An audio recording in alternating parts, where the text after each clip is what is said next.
Natural disasters such as floods, fires, earthquakes, tornadoes, even windstorms affect millions of people every year. Indeed. However, Islamic Relief has been increasingly turning their attention to what can be done to protect people before a major emergency occurs. To talk some more about this, we are joined by the Media and Advocacy Manager for Islamic Relief, Martin Cottingham, and Senior Fellow of the Climate Change Group at the International Institute for the Environment and Development. It's not an easy title to say. That's a good I'll tell you what, it's not. We'll get to know the vocabulary when they sit with us and the short abbreviations. And he will be joining us, Salim Al-Haq. So please, if they could come over, welcome to the show, indeed.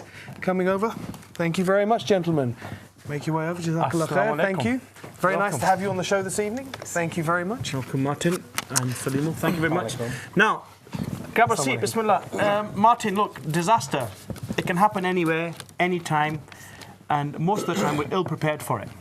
And I'm just thinking about your concept, the book you've written, because it's kind of taking me back to the pre-war, although I'm not that old, remember? Pre-war, because, you know, at that time, people were getting prepared, bunkers and all this. So you're going through a similar process. Yeah, Islamic Relief brought out this report called Feeling the Heat, and this week, actually starting today, it's Climate Week. So there are about 3,200 events all over the UK to draw attention to how important the climate is, and how important our effect on the climate is. And what the Islamic Relief report is saying is that we may think of climate change as a future challenge, you know, an issue we might have to look at down the road. But for people in the poorest countries in the world, it's already a life or death issue. And they are feeling the change in the climate in more floods, more famines, more cyclones, and it's a really serious situation. And what I was really interested in is the fact that you're saying that preparedness, being prepared for a disaster, has an enormous implication on how well we cope with that disaster. I mean, it seems very logical, and it seems counterintuitive that governments wouldn't already know this and already be doing something about it. But the figures that came up in your report that we had here is the difference with the earthquake in Haiti and San Francisco. An earthquake of similar magnitude, one killed 300,000 people, the other killed a handful. You know, I mean, what are governments doing, and is this something that governments are still not aware of? Well, the difference between those two figures is about vulnerability, because if you live in a richer country where you've got pretty well-built housing, it can make a huge difference from if you're in a coastal area of Bangladesh living in a very flimsy dwelling that can be swept away, and that's the main difference.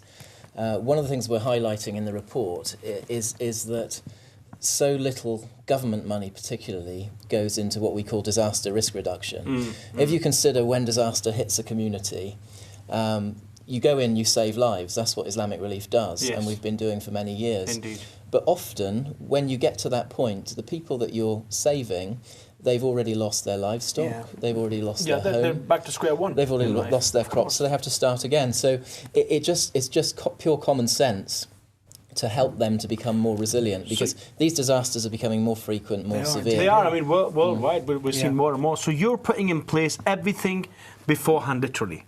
It's better to be prepared than to hope for the best. Yeah, I mean, it's a very good example is Bangladesh. I visited this community where I met a woman. She's 25 years old. And we can see footage being played for Bangladesh at the moment. Yeah, her name's Asma Begum, and she's very inspiring. She's been flooded out of her home 5 times in her short life. Yeah, you can see on the screen. She's only 25. We're showing some of the footage now there. And last year, her community in Gaibandha, they were exposed to the worst flood that they've had for a quarter of a century. But for the very first time in her life, she was spared losing her livestock, losing her home. And what made the difference is that Islamic Relief helped her, there she is in the picture now, Islamic Relief helped her to raise her land just 7 feet above the floodplain. And that meant that when this record-breaking flood came, the whole community was protected. Makes a huge difference. I mean, Salim, you're from Bangladesh, but obviously you work in the idea of climate. Look, how bad is the situation regarding climate change at the moment? Because we, as Martin mentioned, we can't really relate to it. But how bad is it? Well, it's pretty bad. I mean, you need to rely on the scientific community to tell you how bad it is. And the scientific community have been producing reports under something called the Intergovernmental Panel on Climate Change, which are the leading scientists from around the world. And each report that they've done 4 of them so far, just says that things are getting worse. We're not really being able to prevent it from happening. And the evidence is mounting even faster that things are not just going to happen in the future, but they're already happening now. I mean, you see, we see in the newspapers, we see two things I wanted to bring up really, is that reaching the point of no return, we see this, and I don't know whether they're scare tactics or whether how serious that is from a scientific point of view, that sooner or later we're going to reach the point of no return where it's going to be impossible for us to do anything about climate change. But the other thing is there's still a lot of scepticism, and the scepticism I find isn't just from crackpots. The scepticism is often from senior politicians. It's from people, you know, who are reputable people. Why is there still so much scepticism? Because I don't think anyone disputes the fact the world is getting hotter, but it's about how much of that is due to man's impact, isn't it? Yes, and there is a lot of skepticism about, but I think that the scientific community has no doubt about it, that it's human-induced climate change that we are seeing, that we will see in the future, and that we need to do something about it. I think for many people, particularly politicians, it's just a message they don't want to hear. They're not prepared to do something about it. And it's also a slightly longer-term problem for them because it's going to affect people in maybe 10, 20 years. And that's the nature of politics, isn't it? People actually are often just concerned with their tenure. They have to get voted in 4 years' time or 3 years' time. I mean, it's not just politicians, we ourselves. We all have a short-term time. Yeah, we all. I mean, what is it that we should really be doing? I mean, this is a week, as you said, it's Climate Change Week. What is it that we should be doing? Sitting in London, Scotland, Glasgow, whatever. As an individual. Yeah, what should we be doing? You think that it's got to be governments and big companies that are going to make the real difference. Can we as individuals actually make a difference? Well, I would say absolutely yes, because each of us as individuals are responsible for the problem by virtue of the food we eat, the clothes we wear, the transport we have, the house we live in. We're emitting greenhouse gases. We're responsible for that. So we have to take some responsibility to try and reduce it as much as we can.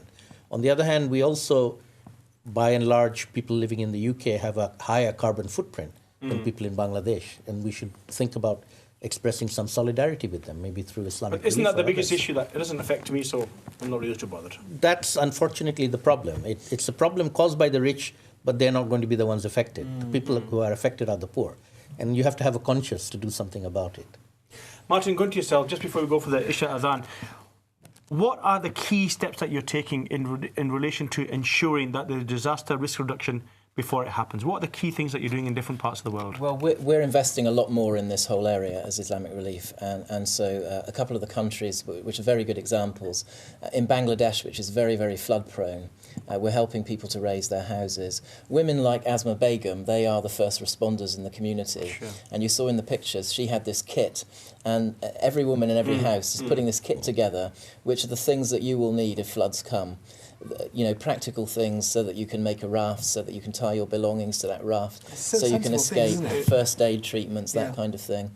And then you take a country like Kenya, which is really under the cosh with drought year after year after year. People generally in the northeast of Kenya, it's very dry. They make their living as livestock farmers.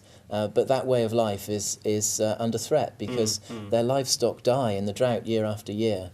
So we're helping them to settle down in one place, to do irrigated farming, to use the river water to grow crops, which means when the drought comes along, they're much more resilient in the face of it. Martin, I wanted to ask you, I mean, it's a very serious subject, the whole subject of climate change, and I come back to this subject of us being little tiny individuals bringing it home against corporations and governments. The stuff that we do, will it make a difference, first of all, and to whom will it make a difference? It will make a difference because every little that we contribute to our carbon footprint. Now, look, you guys keep talking about carbon footprint, right? Yeah. The average Joe out there hasn't got a clue. Yeah, so let's just define that a little bit. So we're talking about the carbon dioxide emissions that go into the atmosphere as a result of the way we live our lives. So it's how do we get from A to B? It's the transport, it's the technology in our homes, it's the food we eat and how that's produced, what kind of energy is used in that. He's very organic, is that good? That is good because organic is like solar farming. But it's spending a lot of money. You see? But it all comes down to energy, doesn't it? It's when we're talking about is energy, aren't we? So energy, the energy behind what we wear, what we eat, what we do, where we go. So as I said, so what we can do is, like I say, cut back on energy. Who will that affect? Because it doesn't seem to affect me very much. You're still paying the same. Well, I think in these austerity times, what you will do is save money, and that will affect you. But the cumulative effect of you saving on your carbon and so many other people in richer countries doing the same, will mean that what we're seeing in poorer countries, which is the climate changing so dramatically that it's a life or death issue for people, we can put a lid on that. And the danger is, if we don't take action in our own lives, in our own communities, we will see runaway climate change, and then we will see things getting much worse all around the world, including here. I'm assuming as part of the Climate Change Week, obviously your website will have the details of how people can actively get involved. Can we get the web address? Yeah, How I think can I'd people point you find to two web addresses, really. And Sure. one is climateweek.com, Okay. which lists all the 3,200 events around the country and the Brilliant. practical actions that you can take to reduce your carbon Okay. footprint. But also go to islamic-relief.org.uk. That's our website where you can find out what we're doing to tackle this challenge of climate change in poor Brilliant. countries. Slimo, final word from That's what I was going to yourself? say. If there's one thing that we can do as individuals, one message you'd like to hammer home, what would that be? I would say get engaged. This is an issue that's going to affect us. It's going to affect our children. We need to learn about it. There's some science involved. We're going to have to learn a few things. Once we learn, we can actually do things. But you know, if you live in Glasgow, it's not a bad thing. It's getting warmer up there. You don't want it to get warm. That's a terrible thing to Jazakallah khair. say. Thank you very much for your time, and I Thank hope the you. week goes well and your wonderful work. Inshallah. And let's hope that we can save lots of lives. That's in the it. long run. Living the life.